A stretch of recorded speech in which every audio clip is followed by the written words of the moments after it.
আসসালামু আলাইকুম। আফসানা রেসিপিতে আপনাদের সবাইকে স্বাগত জানাই। বন্ধুরা, আবার একটা নতুন রেসিপি নিয়ে চলে আসছি আপনাদের সামনে। দেখুন, আজ আমি সবজি খিচুড়ি রান্না করে দেখাবো। আর এখানে চাল আর ডাল একসঙ্গে পরিষ্কার করে ধুয়ে নিয়েছি। এখানে নিয়েছি ছোলার ডাল আর মুগের ডাল, চাল একসঙ্গে। কী কী সবজি নিয়েছি দেখুন: বাঁধাকপি, আলু, পেঁয়াজের কলি, ফুলকপি। এখানে নিয়েছি সয়াবিন বড়া। এখানে কী কী নিয়েছি দেখুন: পেঁয়াজ, ধনেপাতা, গোটা গরম মশলা, কাঁচা ঝাল, রসুন, টমেটো।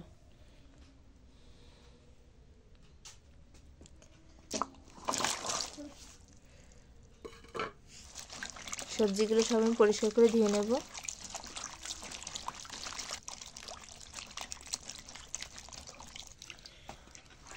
চাল আর ডাল আমি প্রেশার কুকারের মধ্যে দিয়েছি, প্রেশার কুকারের মধ্যেই রান্না করব। সবজিগুলো দিয়ে দেবো।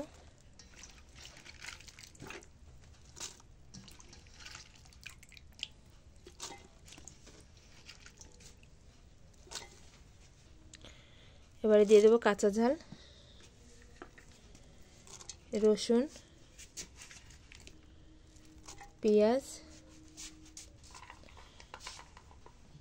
গরম মশলা, টমেটো, ধনেপাতা, পরিমাণ মতো হলুদ গুঁড়া, পরিমাণ মতো লবণ।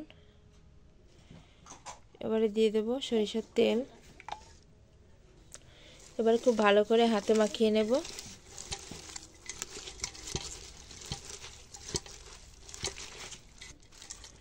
খুব ভালো করে আমার হাতে মাখানো হয়ে গেছে। এবারে দিয়ে দেবো পরিমাণ মতো পানি। পরিমাণ মতো পানি দিয়েছি। কড়াইতে আমি তেল দিয়েছি। এবারে দিয়ে দেবো গোটা শুকনো মরিচ আর সয়াবিন বড়াটা ভেজে নেব।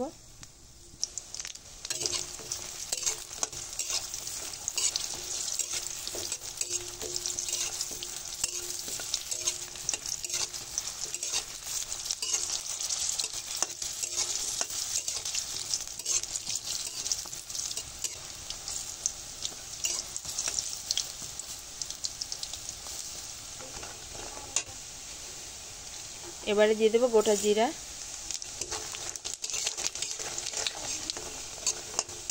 এবারে চুলা থেকে নামিয়ে নেব। সয়াবিনটা আমি প্রেসার কুকারের মধ্যে ঢেলে দিয়েছি। এবারে চুলার উপর বসিয়ে দেব। গরম গরম সবজি খিচুড়িটা দেখুন।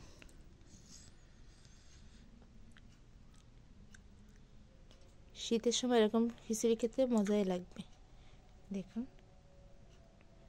মেয়েটা খেতে বসে গেছে, ছেলেটা আজ ঘুমিয়ে পড়েছে।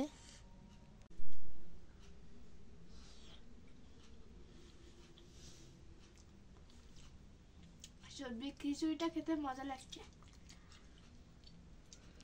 বন্ধুরা, আজকের ভিডিওটা এখানেই শেষ করব। সবাই ভালো থাকবেন, সুস্থ থাকবেন। আল্লাহ হাফেজ। আল্লাহ হাফেজ।